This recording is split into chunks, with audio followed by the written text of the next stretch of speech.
Hey everybody, my name is Jelle and you're watching to my YouTube channel. I made a small compilation for the year 2020 because it was not an easy year with the COVID-19 situation and also the yield for apples was really low. This was caused by the low temperatures and the night frost we had in April and May, and this destroyed most of our blossom. So in this corner of the field, as you can see, we decided to throw out the old apple trees and replant Santana here, because we want to have some apples for our allergic customers. We also decided to throw out our old Zona Gold, as these trees were going back in productivity and also the quality of the apples was going down. So it was time to replant some other apple trees here, and we did that last winter. In January we came across this bush mulcher and we bought it. The idea was to mulch apple trees with it and also normal tree stumps, and the machine does this just fine. The only limiting factor is that we have no more than 95 horsepower with our strongest tractors. From the moment on we got this machine, we already had a lot of work with it at neighbors and people we know, because they all had stumps in their garden which we could remove. As you can see, we are doing that right now here to test out what the machine can do, and it's giving a lot of smoke when you are removing a tree stump. We also tried it out on old pear trees at a colleague, and this also worked out perfect. And then we decided to throw out some older Ulster at home, because these were also 20 years old, and with this new machine it was easier to get these trees out. So first we removed the poles and then we got the bush mulcher over it. So we removed all the trees in just one day, and that's really nice, because normally it would take more than one day if you have to make firewood and everything from it. The other positive side of it is that we are giving back this organic material to the ground, so the new apple trees can last on it for another 20 years and they can get all kinds of nutrients and minerals out of the wood chips which we just shredded into the ground. So we cleaned up the complete field and plowed it, we got manure in it, and then it's time to start planting again. So we put up the poles and we set up the treading so we could give each tree a pole which is supported by the thread which runs through the row. So we also put special compost at each tree, so the trees will start growing faster, and we plow the lines so we can put the water line under the ground, because we want to have it sitting under the ground, that way it's safe for the environment.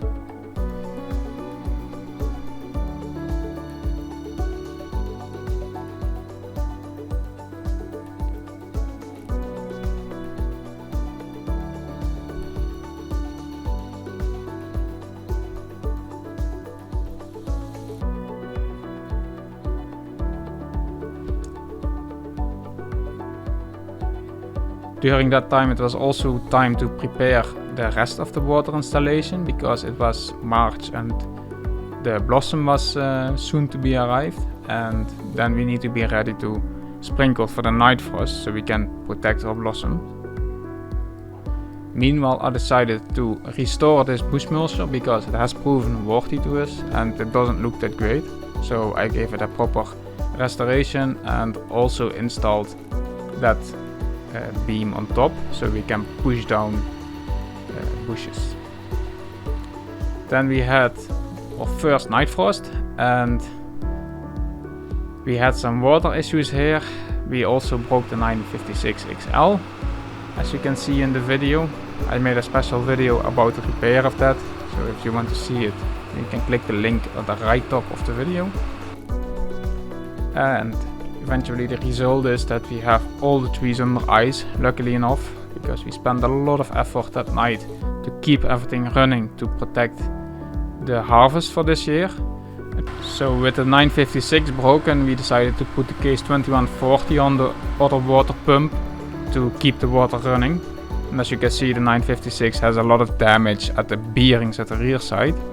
So the bearings from the PTO shaft at the rear side were broken and the gears have started flying around in there, and that caused 4 gears to be broken and a lot of metal shards in the gearbox. So I had to flush the complete gearbox of this tractor to make sure that no more damage will occur due to this broken bearings.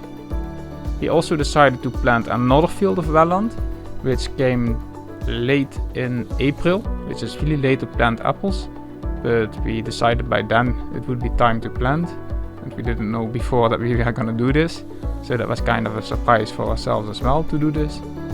But we managed to get these trees all in, and they are doing perfect now.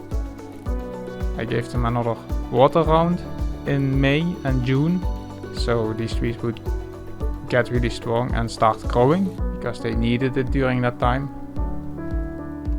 And as you can see here, all the trees are sitting nice. These were only 10 rows, because we only wanted to plant a little bit at that time.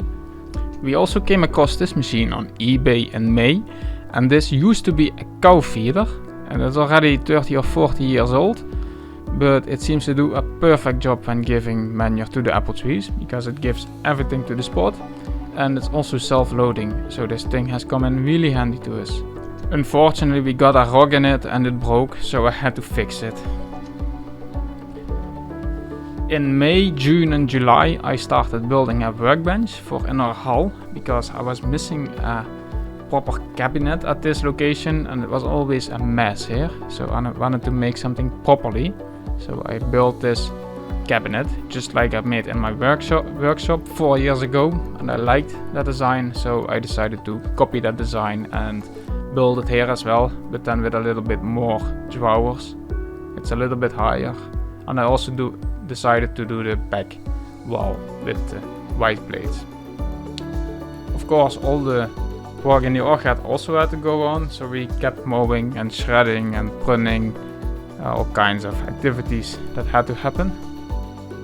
And then it's time for harvest already, because it was beginning of August and we had to prepare everything. So I took the plucker trucks out and did some servicing on them, and also drove the bins into the field. And then in the middle of August we started picking apples, and we first did the summer apples and then we started with the Ulster.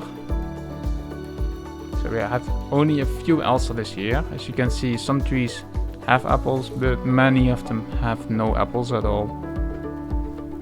Luckily enough, the quality of the apples which were on the trees was good, so that was the only positive thing about it. So here you can see a bin exchange, which you can also see in the harvest videos that I made, as this is part of one of the Ulster harvest picking videos.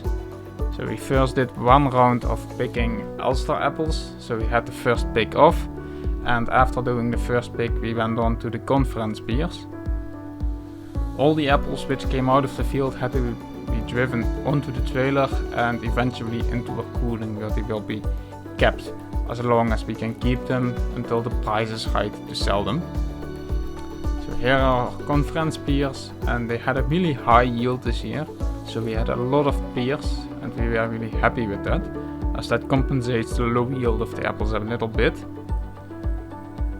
Unfortunately, we did get a lot of rain during conference harvest, so we had to wear rain suits, complete conference harvest, but that's no problem. As long as the pears are nice, we are happy. So I did a lot of drone filming again this year, and I still do that with my Mavic Pro 2. Drone is now 2 years old and it's still performing really well. As you can see, the drone is here automatically following me as I am driving on the tractor, so the drone does everything on tracking. Meanwhile, I have a good eye on the remote because it's sitting in a nice spot on the tractor. So here you can see our Red apples, and these trees are just loaded with apples. Under all the leaves there is more apples which you cannot see in this video here, but it's really nice to have high yield here, and also the quality was perfect. These apples have not given good quality or yield in the last 10 years, so it's really good that they give high yield in a year where you have no apples. This field compensated the low yield of all the other fields a little bit, but of course it doesn't make up to it. this was also the last field of the harvest. So if you want to see more, you can take a look at all the harvest videos I made. And I made one more video this fall, and that's the swapping of the engine of my car. And I have made no more because my PC was broken, but now I got a new PC and I'm able to edit again. So don't forget to like and subscribe so you get a notification when a new video comes online, as I will be posting a lot more, as I have a lot more plans for 2021. And I also have a lot of video material sitting from last fall. I wish you all a good new year, and I hope to see you again next year.